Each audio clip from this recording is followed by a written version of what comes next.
L'épître de Paul aux Colossiens, chapitre 1. Paul, apôtre de Jésus-Christ par la volonté de Dieu, et le frère Timothée, aux saints et fidèles frères en Christ qui sont à Colosse. Que la grâce et la paix vous soient données de la part de Dieu notre Père.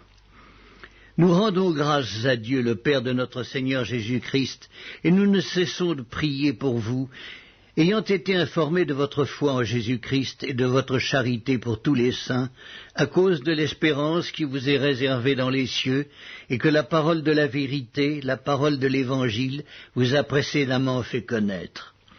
Il est au milieu de vous et dans le monde entier.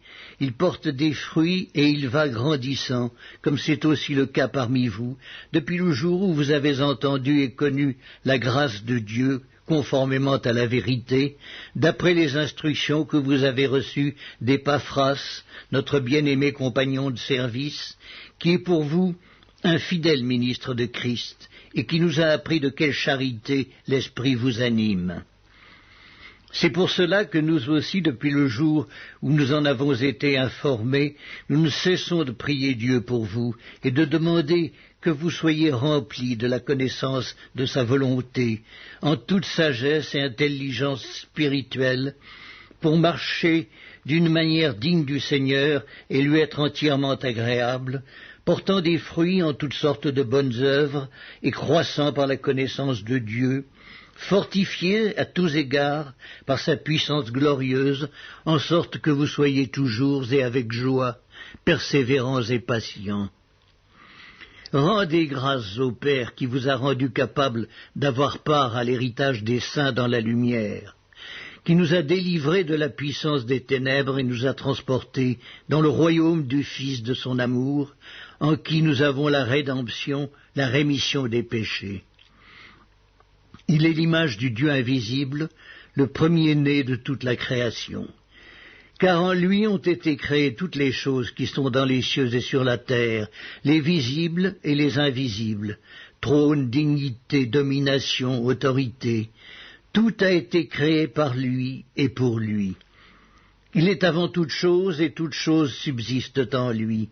Il est la tête du corps de l'Église, il est le commencement, le premier-né d'entre les morts, afin d'être en tout le premier. Car Dieu a voulu que toute plénitude habitât en lui. Il a voulu par lui réconcilier tout avec lui-même, tant ce qui est sur la terre que ce qui est dans les cieux, en faisant la paix par lui, par le sang de sa croix. Et vous, qui étiez autrefois étrangers et ennemis par vos pensées et par vos mauvaises œuvres, il vous a maintenant réconciliés par sa mort dans le corps de sa chair, pour vous faire paraître devant lui saints, irrépréhensibles et sans reproche, si du moins vous demeurez fondés et inébranlables dans la foi, sans vous détourner de l'espérance de l'Évangile que vous avez entendu, qui a été prêché à toute créature sous le ciel, et dont moi, Paul, j'ai été fait ministre. Je me réjouis maintenant dans mes souffrances pour vous, et ce qui manque aux souffrances de Christ, je l'achève en ma chair pour son corps, qui est l'Église. C'est d'elle que j'ai été fait ministre, selon la charge que Dieu m'a donnée auprès de vous, afin que j'annonçasse pleinement la parole de Dieu, le mystère caché de tout temps et dans tous les âges, mais révélé maintenant à ses saints, à qui Dieu a voulu faire connaître quelle est la glorieuse richesse de ce mystère parmi les païens, savoir Christ en vous, l'espérance de la gloire. C'est lui que nous annonçons, exhortant tout homme et instruisant tout homme en toute sagesse, afin de présenter à Dieu tout homme devenu parfait en Christ. C'est à quoi je travaille en combattant avec sa force qui agit puissamment en moi. L'épître de Paul aux Colossiens, chapitre 2. Je veux en effet que vous sachiez combien est grand le combat que je soutiens pour vous et pour ceux qui sont à Laodicée, et pour tous ceux qui n'ont pas vu mon visage en la chair, afin qu'ils aient le cœur rempli de consolation, qu'ils soient unis dans la charité et enrichis d'une pleine intelligence pour connaître le mystère de Dieu, savoir Christ, mystère dans lequel sont cachées tous les trésors de la sagesse et de la science. Je dis cela afin que personne ne vous trompe par des discours séduisants. Car si je suis absent de corps, je suis avec vous en esprit, voyant avec joie le bon ordre qui règne parmi vous, et la fermeté de votre foi en Christ. Ainsi donc, comme vous avez reçu le Seigneur Jésus-Christ, marchez en lui, étant enracinés et fondés en lui, et affermis par la foi, d'après les instructions qui vous ont été données, et abondez en actions de grâce. Prenez garde que personne ne fasse de vous sa proie par la philosophie et par une vaine tromperie, s'appuyant sur la tradition des hommes, sur les rudiments du monde, et non sur Christ. Car en lui habite corporellement toute la plénitude de la divinité. Vous avez tout pleinement en lui, qui est le chef de toute domination et de toute autorité.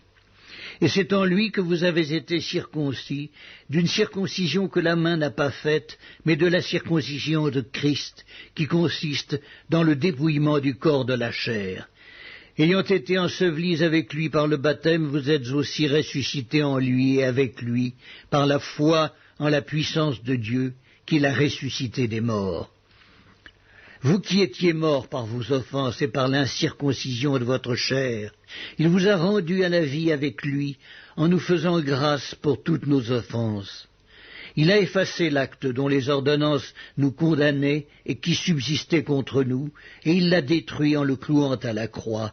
Il a dépouillé les dominations et les autorités, et les a livrées publiquement en spectacle, en triomphant d'elles par la croix.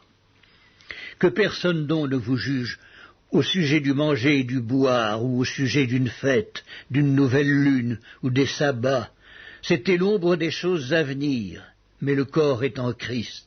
Qu'aucun homme, sous une apparence d'humilité et par un culte des anges, ne vous ravisse à son gré le prix de la course, tandis qu'il s'abandonne à ses visions et qu'il est enflé d'un vain orgueil par ses pensées charnelles, sans s'attacher au chef, dont tout le corps, assisté et solidement assemblé par des jointures et des liens, tire l'accroissement que Dieu donne. Si vous êtes morts avec Christ au rudiment du monde, pourquoi, comme si vous viviez dans le monde, vous impose-t-on ces préceptes? Ne prends pas, ne goûte pas, ne touche pas. Préceptes qui tous deviennent pernicieux par l'abus et qui ne sont fondés que sur les ordonnances et les doctrines des hommes. Ils ont à la vérité une apparence de sagesse, en ce qu'ils indiquent un culte volontaire, de l'humilité et le mépris du corps, mais ils sont sans aucun mérite et contribuent à la satisfaction de la chair. L'épître de Paul aux Colossiens, chapitre 3. Si donc vous êtes ressuscités avec Christ, cherchez les choses d'en haut, où Christ est assis à la droite de Dieu. Affectionnez-vous aux choses d'en haut et non à celles qui sont sur la terre, car vous êtes morts et votre vie est cachée avec Christ en Dieu. Quand Christ, votre vie, paraîtra, alors vous paraîtrez aussi avec lui dans la gloire. Faites donc mourir les membres qui sont sur la terre, l'impudicité, l'impureté, les passions, les mauvais désirs et la cupidité, qui est une idolâtrie. C'est à cause de ces choses que la colère de Dieu vient sur les fils de la rébellion, parmi lesquels vous marchiez autrefois, lorsque vous viviez dans ces péchés. Mais maintenant, renoncez à toutes ces choses, à la colère, à l'animosité, à la méchanceté, à la calomnie, aux paroles déshonnêtes qui pourraient sortir de votre bouche. Ne mentez pas les uns aux autres, vous étant dépouillés du vieil homme et de ses œuvres, et ayant revêtu l'homme nouveau, qui se renouvelle dans la connaissance, selon l'image de celui qui l'a créé. Il n'y a ici ni grec ni juif, ni circoncis, ni incirconcis, ni barbare, ni scythe, ni esclave, ni libre, mais Christ est tout en tous. Ainsi donc, comme des élus de Dieu, saints et bien-aimés, revêtez-vous d'entrailles de miséricorde, de bonté, d'humilité, de douceur, de patience. Supportez-vous les uns les autres, et si l'un a sujet de se plaindre de l'autre, pardonnez-vous réciproquement. De même que Christ vous a pardonné, pardonnez-vous aussi. Mais par-dessus toutes ces choses, revêtez-vous de la charité, qui est le lieu de la perfection, et que la paix de Christ à laquelle vous avez été appelés pour former un seul corps règne dans vos cœurs, et soyez reconnaissants. Que la parole de Christ habite parmi vous abondamment. Instruisez-vous et exhortez-vous les uns les autres en toute sagesse, par des psaumes, par des hymnes, par des cantiques spirituels, chantant à Dieu dans vos cœurs sous l'inspiration de la grâce. Et quoi que vous fassiez, en parole ou en œuvre, faites tout au nom du Seigneur Jésus, en rendant par lui des actions de grâce à Dieu le Père. Femmes, soyez soumises à vos maris, comme il convient dans le Seigneur. Maris, aimez vos femmes et ne vous aigrissez pas contre elles. Enfants, obéissez en toutes choses à vos parents, car cela est agréable dans le Seigneur. Pères, n'irritez pas vos enfants, de peur qu'ils ne se découragent. Serviteurs, obéissez en toutes choses à vos maîtres selon la chair, non pas seulement sous leurs yeux comme pour plaire aux hommes, mais avec simplicité de cœur, dans la crainte du Seigneur. Tout ce que vous faites, faites-le de bon cœur comme pour le Seigneur et non pour des hommes, sachant que vous recevrez du Seigneur l'héritage pour récompense. Servez Christ le Seigneur, car celui qui agit injustement recevra selon son injustice, et il n'y a point d'acception de personne. L'épître de Paul aux Colossiens, chapitre 4. Maîtres, accordez à vos serviteurs ce qui est juste et équitable, sachant que vous aussi vous avez un Maître dans le ciel. Persévérez dans la prière, veillez-y avec action de grâce.